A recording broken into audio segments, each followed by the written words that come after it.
நம்மளை சுற்றி இருக்கக்கூடிய மக்கள்லாம் இந்த மாதிரி தான் இருப்பாங்களோ அப்படின்னு சொல்லிட்டு இந்த ஒரு அச்சம் எனக்குள்ளே வந்திருக்கு. காரணம் ஒன்றே ஒன்று தான். பிக் பாஸ் வீட்டில் நடந்த இந்த ஒரு சம்பவத்தால் எனக்கு பர்சனலாக அப்படி தோணுது. என்ன நடந்தது அப்படின்னா, நான் உங்களுக்கு எக்ஸ்பிளைன் பண்ண தேவையில்லை. ராணுவுக்கு பார்த்தீங்கன்னா அடிபட்டிருக்கு. ஸோ நேற்று ஒரு டாஸ்க்கு, அந்த டாஸ்க்கில் பார்த்தீங்கன்னா ராணுவ விளையாடுறாரு. ஸோ அந்த இடத்துல ஜெஃப்ரிக்கும் ராணுவுக்கு இடையில் நடந்த அந்த தடுமாற்றத்தில் கீழே விழும்போது அவரோட ஷோல்டர் பார்த்தீங்கன்னா லாக் ஆகுது.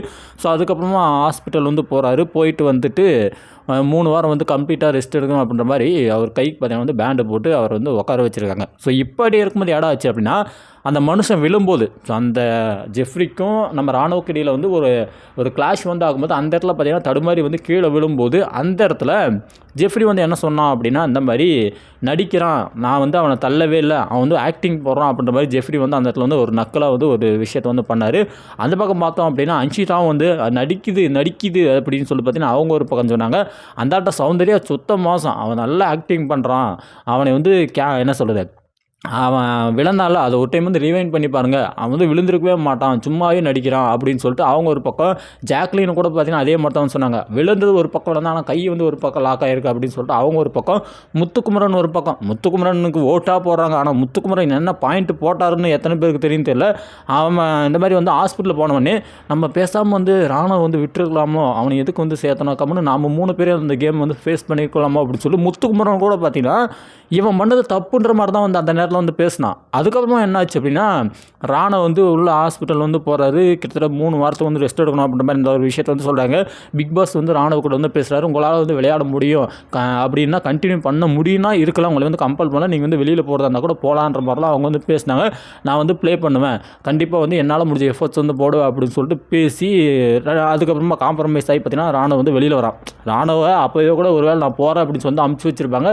பட் நான் இல்லை பாஸ், நான் பார்க்குறேன், இருக்கிறேன், நான் விளையாடுறேன், என்னால் முடியும் அப்படின்னு சொன்னதுனால சரி ஓகே அப்படின்ற மாதிரி உள்ளே அமுச்சு விட்டாங்க.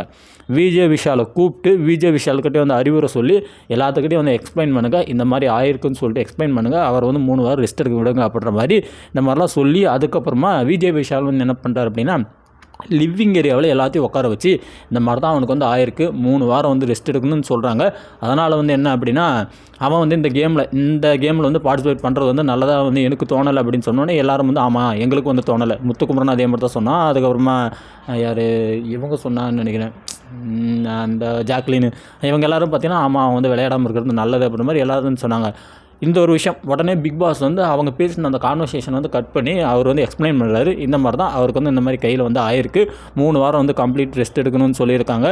அதனால் உங்களோட ஹவுஸ்மேட்ஸாக பத்திரமா பார்த்துக்குங்க அப்படின்ற மாதிரி பிக் பாஸ் ஒரு விஷயத்த சொல்கிறாரு. விஜய் விஷால் எக்ஸ்பிளைன் பண்ணும்போதும் சரி, அதில் நம்ம யார் நம்ம ராணவே இந்த மாதிரி ஆயிடுச்சுன்னு சொல்லும்போதும் சரி, யாருமே பார்த்தீங்கன்னா அதை காது கொடுத்து கூட கேட்கல. பிக் பாஸ் சொன்னப்புறம் ஓ அப்படியா ஐயோ அப்படின்ற மாதிரி பார்த்தீங்கன்னா ஒரு ரியாக்ஷன் கொடுத்துட்டு ஃபஸ்ட்டு இவங்க எழுறாங்க, யார் நம்ம அன்ஷிதா எழுறாங்க. இந்த மாதிரி நான் தப்பாக நினச்சிட்டேன், நீ இந்த மாதிரி நடிக்கிறேன்னு நினச்சிட்டேன் அப்படின்னு சொல்லிட்டு சாரி அப்படின்னு சொல்லிட்டு உள்ளிருந்து கேட்குறேன் அப்படின்னு சொல்லிட்டு அவங்க ஒரு சாரியை போட்டாங்க. அப்போ ஜெஃப்ரி அதனால் ஜெஃப்ரியும் பார்த்தீங்கன்னா நானும் இந்த மாதிரி பேசிட்டேன், அந்த மாதிரி பண்ணியிருக்கக்கூடாது அப்படின்னு சொல்லிட்டு ஜெஃப்ரியும் ஒரு பக்கம் சாரி கேட்குறான். ஆனால் அடுத்து பவி எழுறாங்க. பவித்ரா எழுந்துட்டு இந்த மாதிரி இவனுக்கு இந்த மாதிரி ஒரு விஷயம் நடக்கும்போது அந்த இடத்துல நான் தான் நியரிங்கில் இருந்தேன், எல்லாருமே நடிக்கிறான்னு சொன்னாங்க, பட் நான் அந்த இடத்துல கேர் பண்ணியிருக்கணும், நான் அதை பண்ணாதனால எனக்கு ஒரு மாதிரியாக ஃபீல் ஆகுது, சாரி அப்படின்னு சொல்லிட்டு அவங்களும் ஒரு வார்த்தையை கேட்டாங்க.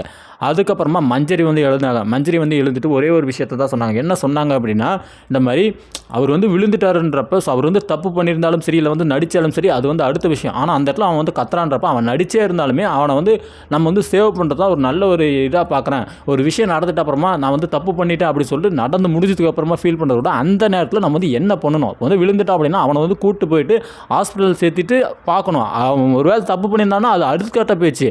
அது அவன் விழுந்து துடிக்கும்போது நம்ம கிண்டில் அடிக்கிறதோ கேலி எடுக்கிறதோ தேவையில்லாது. அதுக்கப்புறமா சாரி கேட்கறதுல தேவையில்லாது. இதை நம்ம தவிர்த்துக்கலாம் அப்படின்ற மாதிரி மஞ்சரி ஒரு நல்ல ஒரு பாயிண்ட் சொன்ன மாதிரி தான் எனக்கு தோணுச்சு. அதுக்கப்புறம் முத்து என்னன்னா, முத்துவும் பார்த்தீங்கன்னா இங்கே ஒரு வார்த்தையை சொன்னான். அதுக்கப்புறம் அங்கே போய்ட்டு சுத்தமான நல்லவனாக மாட்டான்.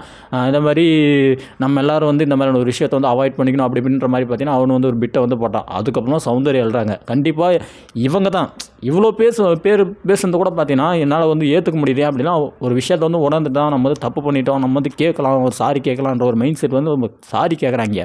ஆனால் சௌந்தர்யா எந்த ஒரு இடத்துலையுமே சாரி கேட்கல. விழுந்த உடனே அந்த இடத்துல நடிக்கிறானாங்க. அதுக்கப்புறம் ரிமைண்ட் பண்ணி பாருன்னாங்க. எல்லாத்துக்கிட்டையும் போயிட்டு பின்னாடி போயிட்டு இந்த மாதிரி அவன் வந்து நடிக்கிறான், அவன் வந்து கேமுக்காக தான் இந்த மாதிரி பண்ணுறான் அப்படின்னு சொல்லி இந்த ஒரு பாயிண்ட் வந்து எல்லாத்துக்கிட்டையும் போட்டுன்னு இருந்தாங்க.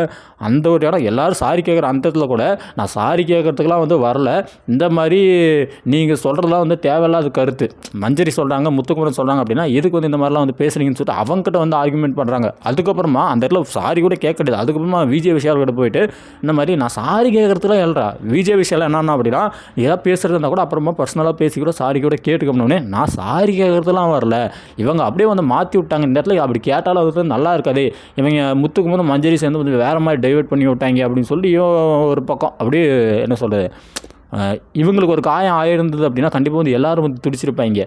ஆனால் இவனுக்கு ஆயிருக்குன்றப்ப அந்த இடத்துல கிண்டில் அடித்தாங்க, கேள்வி பண்ணாங்க, ராணுவ மேலே காண்டுக்குது எல்லாம் வந்து ஓகே. ஆனால் வந்து விழுந்திருக்கான் இந்த மாதிரி ஆயிருக்குன்னு சொல்லிட்டு கன்ஃபார்மாக ஆயிருக்குன்றப்ப அந்த இடத்துல கொஞ்சமாச்சும் வந்து ஒரு நல்லவங்களாக இருந்தால் கொஞ்சம் மனசில் ஈரம்னு ஒன்று இருந்தது அப்படின்னா அட்லீஸ்ட் வந்து ஒரு கேராச்சும் ஒன்று பண்ணியிருக்கணும். ஒரு வார்த்தை கூட எப்படி இருக்கான் ஏது இருக்கான்னு சொல்லிட்டு அவங்ககிட்ட நேரடியாக வந்து கேட்கவே கிடையாது. ரொம்ப மோசமான ஒரு பிஹேவியராக வந்து பார்க்குறேன். அதுக்கப்புறமா ஒரு நைட்டு ஃபுல்லாக தூங்குவாங்க. நைட்டு ஃபுல்லாக தூங்கிட்டு ஐயோ நம்ம வந்து இந்த பண்ணிட்டோமே யாருன்னா வந்து சொல்லுவாங்க, ஏன் ஒரு வார்த்தை கேட்டுக்கலாம்லடி ஏன்டி இப்படி பண்ணுற அப்படின்னு சொன்னால் ஆமாம் இல்லை கேட்டுக்கலாம்ல, கேட்கலாம் வந்து தப்பாக போட்டு ஆயிரும்ல, அதுக்கப்புறம் நம்மளுக்கு வந்து ஓட்டு வந்து வரால அப்படின்னு சொல்லிவிட்டு அதுக்கப்புறமா வேணால் வந்து சாரி கேட்பாங்க சொல்ல தான் நான் வந்து நினைக்கிறேன். ரொம்ப மோசங்க, ரொம்ப கேவலமான செயலுங்க. இந்த மாதிரியான விஷயம் இந்த மாதிரியான ஆட்கள் வந்து பார்க்கும்போது நமக்கு வந்து செம கோவம் தான் வந்து வருது. க்யூட்டாக பண்ணுறேன் எல்லாத்தோட ஃபோக்கஸ் வந்து நம்ம இருக்குன்னு சொல்லி நினைக்கிறீங்க. இந்த ஒரே ஒரு நெகட்டிவிட்டி வந்து போகணும், ஒட்டுமொத்த க்யூட்னஸ் வந்து டேமேஜ் ஆகிறதுக்கு ரொம்ப மோசம். இந்த மாதிரியான விஷயங்கள் பண்ணால் அப்படின்னா எங்களை வந்து என்ன சொல்கிறது, எனக்கு வந்து சரியான காண்டு தான் ஆகுது. உங்களுக்கு என்ன தோணுது அப்படின்னு மறக்காமல் கமெண்டில் போடுங்க.